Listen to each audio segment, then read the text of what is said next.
Why did the ancients go to all that trouble to build these monuments? I mean, that is the question, and we're not entirely sure. We have some ideas and we have some clues, but the fact is that modern science just doesn't know. The whole fact that the ancient sites have and continue to have such a powerful effect on people is testament to the fact that they were probably put there for reasons other than decorative or landscaping, or they were ritualistic in all likelihood, and they were probably ritualistic, but to do with calendar, and at that time, we're talking Bronze Age, Megalithic Age, all those sort of disciplines that we have as separate today were one. So I think there's residual energy, and I think there's an acknowledgement and a memory inside of each of us that these sites are the sites of our ancestors. I'm not convinced that the sites were built to leave a message for us today, but I wouldn't rule that out. You look at huge stone buildings like pyramids, and when did those sorts of temples and structures get built? Around 3000 BC. What happened then? A worldwide flood, global localized flood. So in the most fundamental way, I feel that those pyramids were built, those sort of Mesopotamian style, South American style sort of juggernauts, just so that if there's another flood, we have somewhere to go. We have somewhere to rise above it. So do the stones have a function? Did they have a function like that then? If they did, we can only speculate.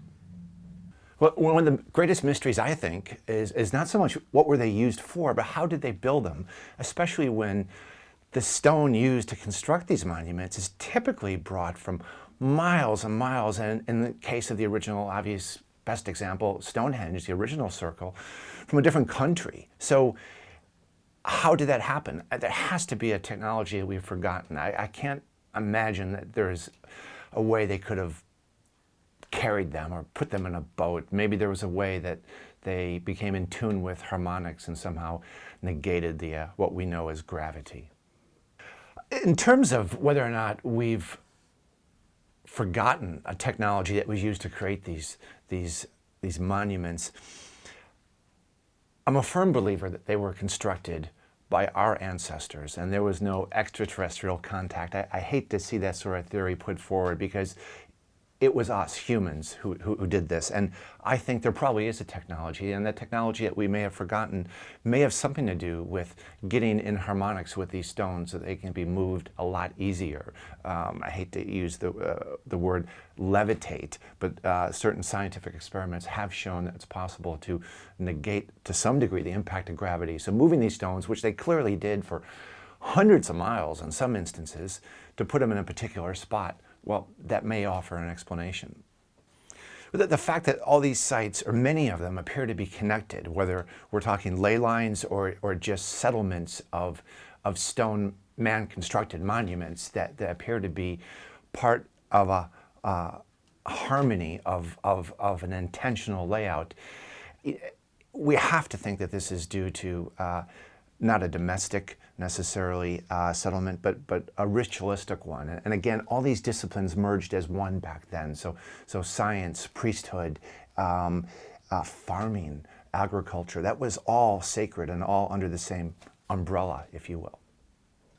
Well, I think modern science doesn't like to acknowledge the fact that there could have been a technique, there could have been an approach or a function that they don't understand. So there isn't an acknowledgement that these sites were, one, necessarily important, or two, constructed with anything that could potentially surpass modern day technology.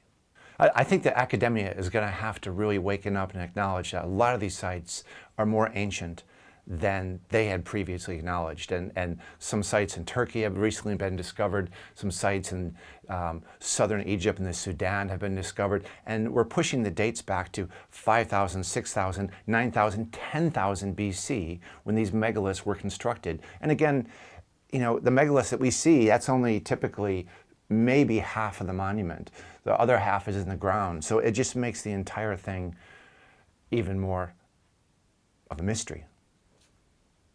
I think that many ancient and many modern sites have been constructed with for lack of a better term, earth energy, the acknowledgement that there's something special about this spot.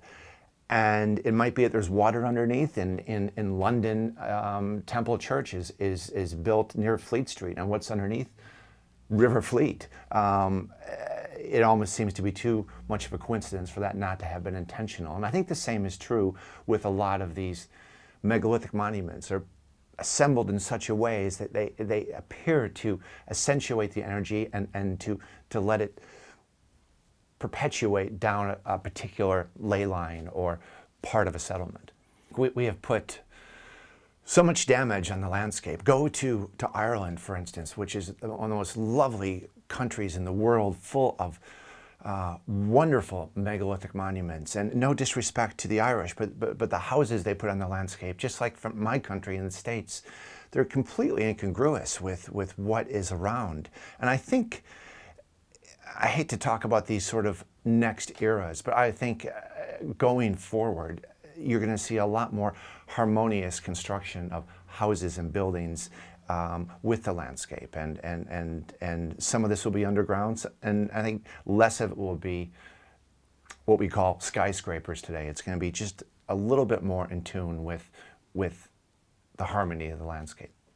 I think there's a lot of ways that we as individuals can connect with the landscape without having to live in a house that has a roof garden and solar energy. That takes money, that takes effort that every man or woman may not have an opportunity to implement. But for instance, the ancients and almost every culture from every epoch envisioned that their goddesses or gods lived in the stone.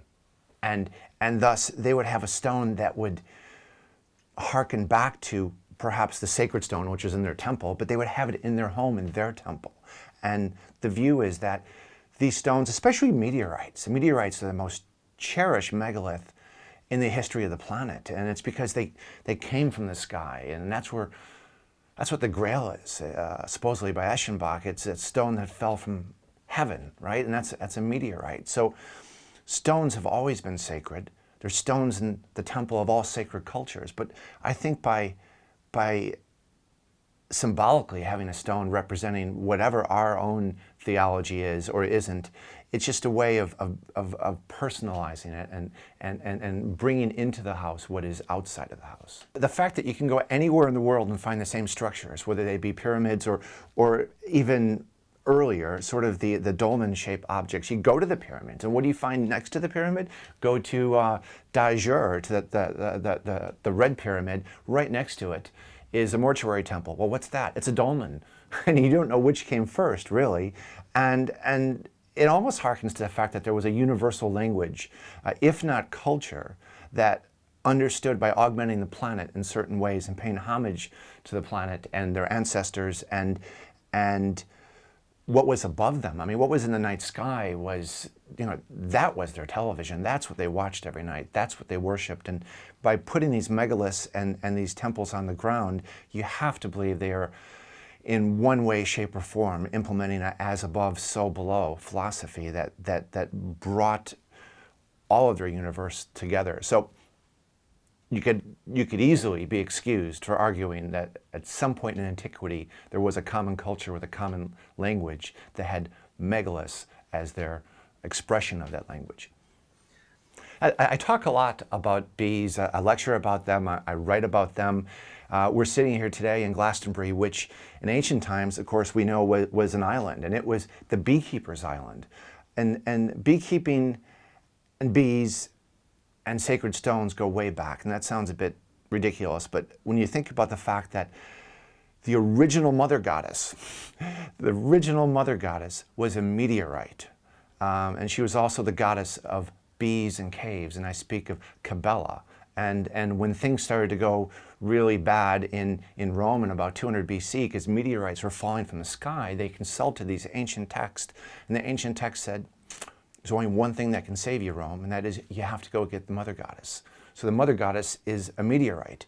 And this meteorite comes into Rome with its own priesthood, and they all castrate themselves, and while they're dressed as in yellow with beehive hats, and somehow, at some point in time, the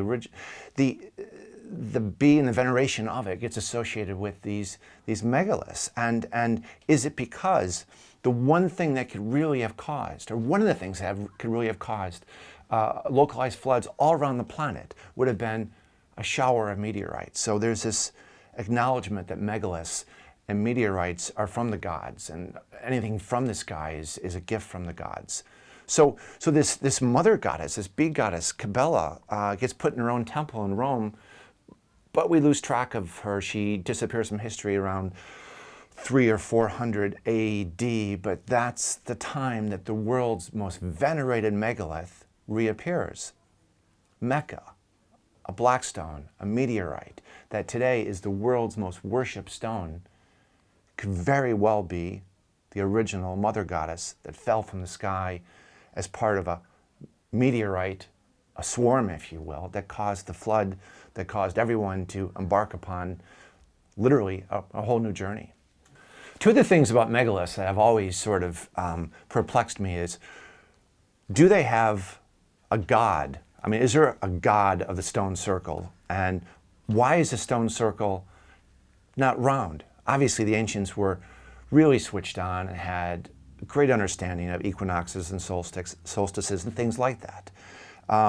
And I'm not going to say I have the answer, but I find it very interesting that Ra, whose mother, the goddess Neat, is buried in the house of the bee, and Ra cries bees as tears.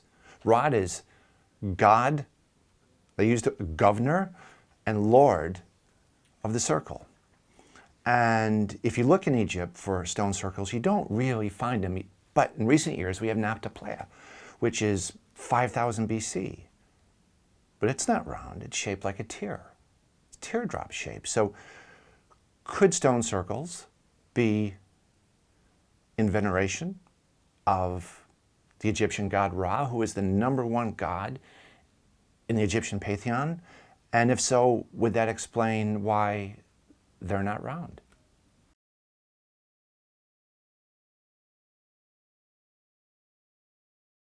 So first of all, I'm having a big party at mine, and you all are invited on the 22nd of December, because there's nothing bad's going to happen.